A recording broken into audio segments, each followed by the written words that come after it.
What's wrong? What on earth is wrong? Is there anything wrong? The answers to this query abound greatly, and the explanations are always long. Like, of course not. Nothing is wrong, or of course there is. This is the worst time to live. Or maybe it's been kind of the same old dance and song. Well, let me give my 2 cents and hope what I have to say reverberates like someone just hit a gong. Yes, there is so much wrong today in this world. You wouldn't believe the asinine antics and colloquial calamities that our lackadaisical reprobate society has allowed to unfurl. Since when did it become the status quo to squander away all of our God-allowed time on money, cars, fame, and being popular in girls, wasting away on whether or not we look good today, or whether or not we'll get that new string of pearls? Honestly, this materialistic move that we've mastered makes me want to choke up and hurl. They don't even know that time is the universe's gravedigger, but if you want to waste away 3 sheets to the wind lying on your mattress made of gold and silver, go ahead. Give it a whirl. And we wonder what's wrong with our world. We heed the words of politicians and corrupt bureaucrats, and they talk about change. Their forked tongues spit poetic venom, and their beautiful lies dance on our hearts, and our opinions we flip, and our priorities we rearrange.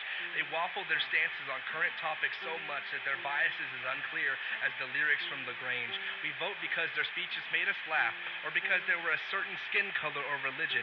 Now, am I the only one who considers it strange that the very minute amount of politicians who actually have great opinions and whose sole purpose of them standing up there in their gubernatorial pulpits as America are the ones who are shelved the fastest? It all seems so prearranged, like what's normal is considered deranged, and those who are champions of truth, justice, and the American way end up silent and estranged, and sometimes get their careers put on the political firing range. Maybe it's time that our way of thinking in this great country needs to be changed, and we wonder what's wrong with this world.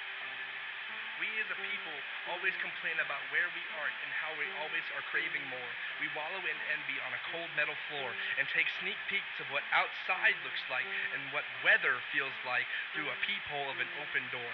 Is social media bad? It can be. Can it be used for good?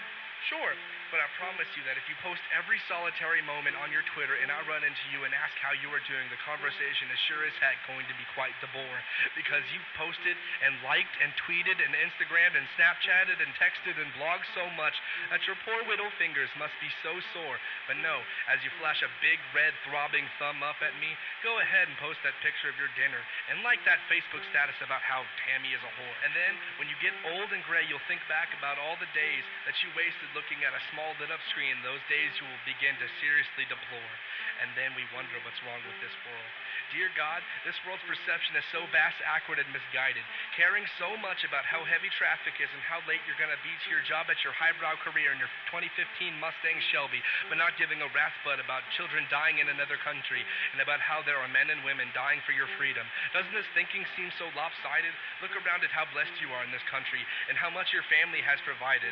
Anyone can be guilty of entitlement, so do not point your finger at me thinking this is all one-sided. But I have watched where we have gone. In my time I have bided, and now I have become so angry and disgusted at what we have become, and now you will definitely be chided. It's time that we as a race become undivided and pick a side. Don't be so undecided. And when this war on what's right is over, we will look back in the future and remember the day that the truth and the lies collided, and we will no longer wonder what's wrong with this world.